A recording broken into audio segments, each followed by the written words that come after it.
Leon "Echo" Miles. Grammy-nominated hip-hop artist to his fans, he's a lyrical prophet, a voice for the voiceless, spitting fire against systemic injustice. To the establishment, he's a thorn in the side. But to Leon himself, he's just an artist, and inspiration can strike anywhere, anytime. That's why he never goes anywhere without his lyric capture rig. It's not for spying, it's for art. A high-definition condenser mic and a tiny audio pack. Hidden under his tracksuit. Always on, always ready to catch a spontaneous verse with studio-grade clarity. Little did he know, this tool for creation was about to become his most powerful weapon for justice. Meet Officer Kellen Vance, a long-serving cop with a rap sheet of his own, a history of racial complaints and a personal, simmering disdain for Echo's anti-police music. To him, Echo isn't an artist. He's a menace. A thug with a microphone, and one quiet night on a wealthy residential street, their worlds were destined to collide in a way that would expose a truth that video cameras often miss. The scene is set. Echo is just 3 blocks from his home, cruising in his vintage Cadillac Escalade. Suddenly, red and blue lights flash in his rearview mirror. Officer Vance pulls him over. The official reason: a partially obscured temporary registration sticker on the tinted rear window. It's what cops call a pretextual stop, a minor infraction used as an excuse for a bigger investigation. At first, the interaction is tense but civil. Echo, well-versed in these encounters, keeps his hands visible on the steering wheel. He's calm, compliant, but then Officer Vance shines his flashlight into the car and recognizes the face behind the wheel. The professionalism evaporates. A sneer creeps into Vance's voice. Well, he says, his tone dripping with contempt. If it isn't Echo. You finally leaving your little palace to terrorize the neighborhood, huh? Echo knows this game. He remains cool. Officer, I was just driving home. Here are my registration and insurance documents. But Vance isn't interested in paperwork. He leans in closer, his voice dropping to a conspiratorial whisper. I hear you screaming about rights on those records of yours. Let's see how much they mean when I find what you're hiding. He's looking for a reaction, for any excuse to escalate. Echo gives him none. Step out of the car, Vance orders. The command hangs in the air. Echo complies without a word, stepping onto the pavement and placing his hands on the hood of his own car, just as he's told. This is where the official story and the real story begin to diverge.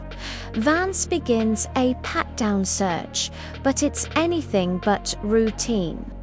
His hands are rough, aggressive. He twists Echo's arm at an awkward angle, jamming his thumb hard into the rapper's back, searching for a flinch. Then comes the whisper, a venomous hiss meant only for Echo. Keep your hands down, or you'll regret it, Vance mutters. The words are spoken so low, so close, that a standard body camera mounted on Vance's chest would likely lose them to the ambient street noise, the rustle of his uniform. But Vance isn't just talking to Echo. Unbeknownst to him, he's speaking directly into a state-of-the-art condenser microphone, resting just 18 inches from his mouth, recording every syllable in pristine 24-bit audio. Vance needs his justification, so he creates one.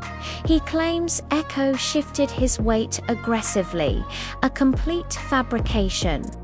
In one violent motion, Vance slams Echo's face and body onto the hood of the car, wrenching his shoulder with brutal force, but Echo cries out in pain.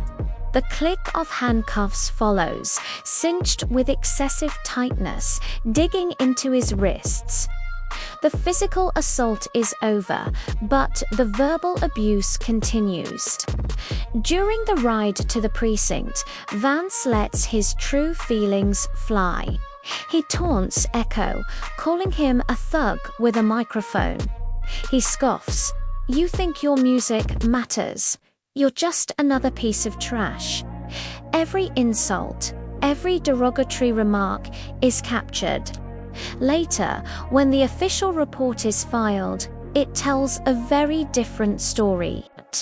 It states Echo resisted a lawful search, which necessitated a takedown maneuver to subdue him. The police bodycam footage seems to support this narrative in a way. The video is grainy and shaky. You can see the struggle. You can hear Vance's commands, but his most incriminating whispers are muffled, lost in static, seemingly swallowed by the night. To the casual observer, it looks like a textbook case of a non-compliant suspect being handled by the book.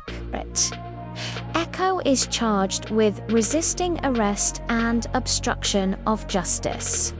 His word against a decorated officers. But Echo has a secret witness.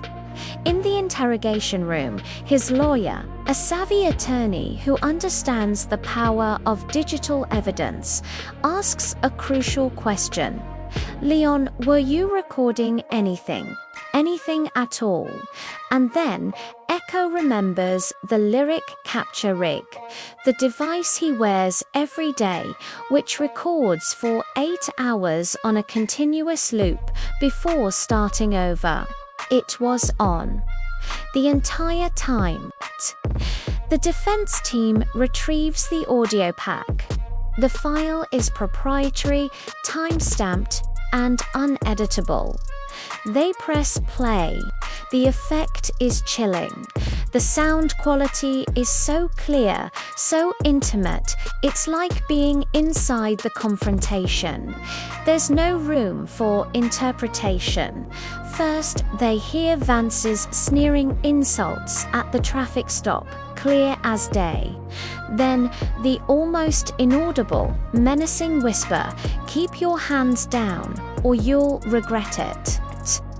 The audio is so precise, you can hear the sharp, undeniable sound of Echo's arm being twisted before any verbal command to move, proving Echo wasn't resisting.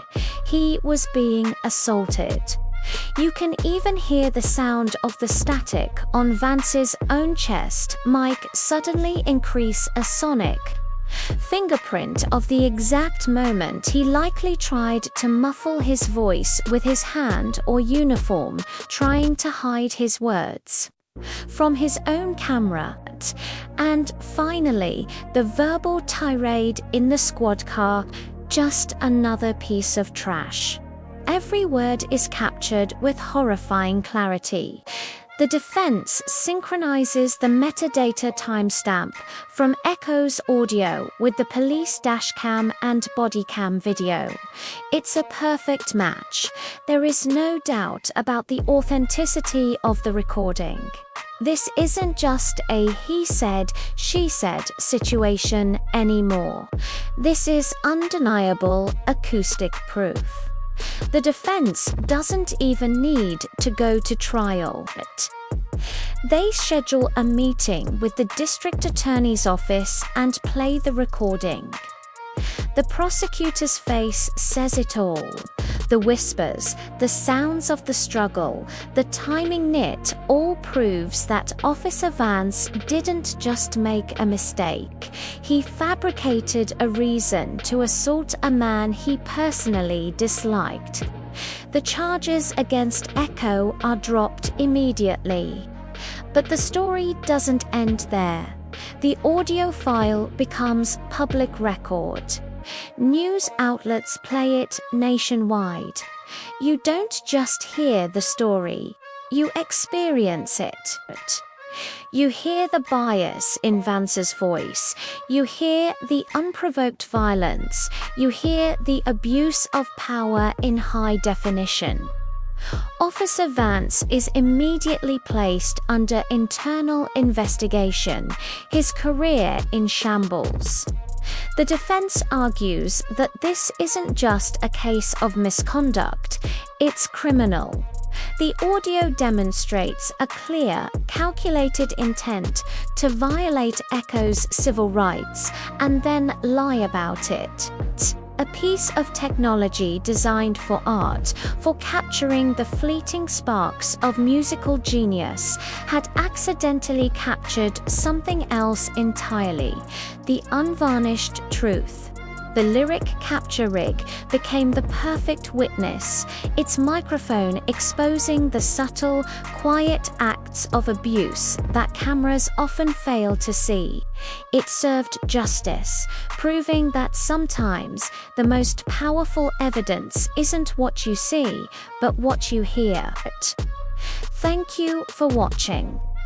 If you found this story compelling, be sure to like, subscribe, and hit that notification bell for more deep dives into incredible true stories. Let us know your thoughts in the comments below.